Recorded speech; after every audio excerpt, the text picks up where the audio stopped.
ایک دن حضرت صلی اللہ علیہ وسلم لوگوں میں تشریف فرما تھے کہ آپ کے پاس ایک شخص آیا اور پوچھنے لگا کہ ایمان کسے کہتے ہیں۔ آپ صلی اللہ علیہ وسلم نے فرمایا کہ ایمان یہ ہے کہ تم اللہ پاک کے وجود اور اس کی وحدانیت پر ایمان لاؤ، اور اس کے فرشتوں کے وجود پر، اور اس اللہ کی ملاقات کے برحق ہونے پر، اور اس کے رسولوں کے برحق ہونے پر، اور مرنے کے بعد دوبارہ اٹھنے پر ایمان لاؤ۔ پھر اس نے پوچھا کہ اسلام کیا ہے؟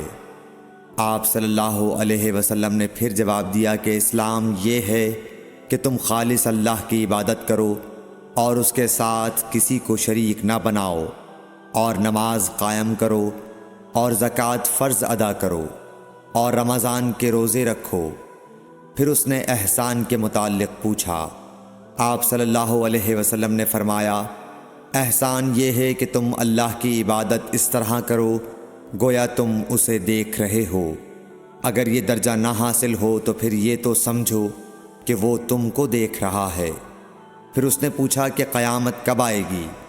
آپ صلی اللہ علیہ وسلم نے فرمایا کہ اس کے بارے میں جواب دینے والا پوچھنے والے سے کچھ زیادہ نہیں جانتا، البتہ میں تمہیں اس کی نشانیاں بتلا سکتا ہوں۔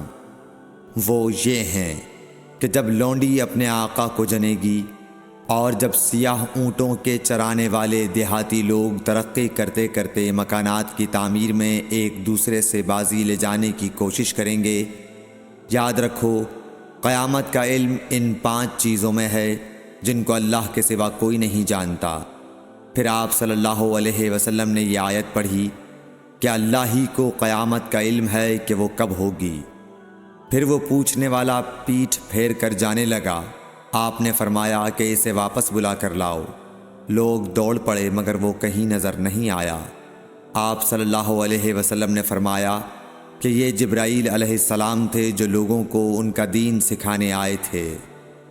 صحیح بخاری حدیث نمبر 50۔